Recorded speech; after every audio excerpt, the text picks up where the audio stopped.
This is the Shine On You Crazy Daisy podcast, and I'm your host, Trudy Simmons from the Daisy Chain Group, providing platforms for women entrepreneurs to be seen and heard. This platform is for women entrepreneurs that want to hear the real stories of what it takes to be yourself and run a business with all the different hats that you might have to wear. These are the stories of the tenacious, the rebellious, and the resilient women that are working towards the future that they want to build for themselves and their families. Hello and welcome to the Shine On You Crazy Daisy podcast. And I am thrilled and excited to introduce you to Amanda Michaelin from Serenity. Amanda, tell us quickly about your business. Hello, my name's Amanda and I am a spiritual teacher at Serenity Healing and Guidance and also astrologer. So I help mostly women get through challenging times in life, supporting them with healing and guidance packages, insight readings, and to help bring them back into alignment and serenity. Serenity. Thank you. You talk about in the chapter about when you quit your corporate career and then going traveling. Why did you decide to do that? I always wanted to go traveling, and I kind of fell into my career in finance, if I'm being honest with you. I worked very hard at it. I was good at it, but it was very contradictory to like my whole beingness. I wasn't built to work 12-hour days. It was very fast paced. It was very stressful. And also finance, it was all about accumulation as well. And I'm more a believer that money is energy and it should flow in and out. It was just too stressful for me, really. I just went through a cycle of working really, really hard, burning out, working really hard, burning out. And I just thought there's got to be more to life than this. So when the opportunity came up to go traveling, especially to Asia, I thought that I would go and find my Zen. Where in Asia and how long were you away for? I went to China, a place called Suzhou in China, and I was away for just over 2 years. Was it a massive culture shock? Yeah, huge. Like huge. Yeah. The first few weeks, you're like on holiday. So you're like, this is amazing. Wow. But then it hits you like, I live here. And then it literally completely different to here. And I also had reverse culture shock when I came back. Wow. Okay. Because what was really interesting, and people will have to read about this in the chapter in the book, but there's a point where you realize that you're going to come home. But what was that point of no return when you realized that you needed to come home? My second breakdown. I had nothing left. So I just collapsed in the street, basically. So it's a very busy place, China. There are people everywhere. But it was midnight, I think. It was around Christmas, New Year's time. And everyone was off at parties. And I'd gone through this period of trauma anyway, in that previous couple of months. And I just realized it's just everything gave up. My mind, body, everything sort of shut down. I just collapsed in this street, realizing that I just lost everything and didn't have anything. And felt like my life was over. So I actually don't really remember getting up from that street and getting home. I vaguely remember laying there and just thinking, that's it then, I'll just stay here. It's very eerie, actually, very eerie, because there was nobody else around and it was just, I felt so alone. But somehow I managed to get up, get back to my apartment, phone my family and get a ticket back home. I don't remember the month that followed that, between that point happening and getting home. I don't remember it. Was it a month between that time? Yeah. And I was just very, very ill. When you say ill, were you literally ill at home, or were you in hospital, or? I was shut in an apartment. It's hard to explain. I was in an apartment, so I had no work at that point. I was just in bed. That was it. I was just in bed. I checked out.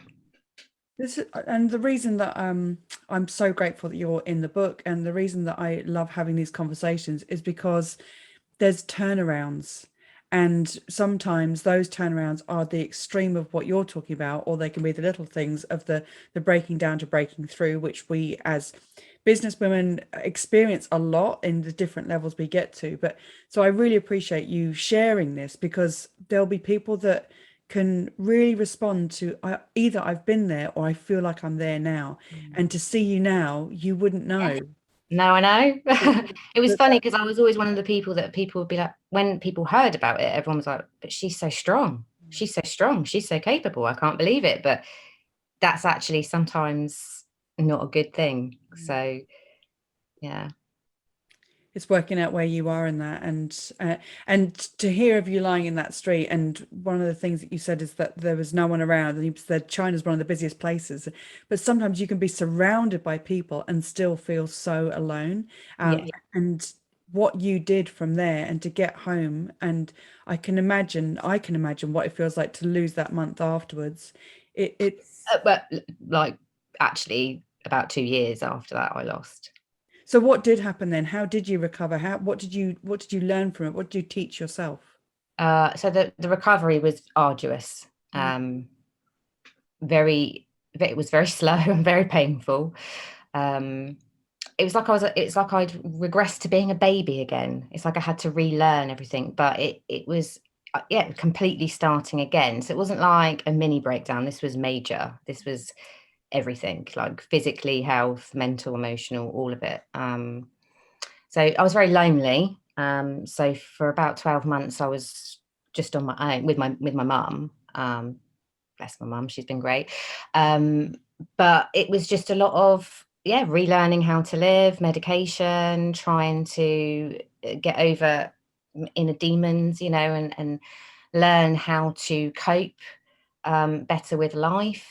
And that's when, for me, like things changed when I found the spiritual and holistic therapies and everything, because they literally made so much of a difference to me in a matter of months after trying many other routes.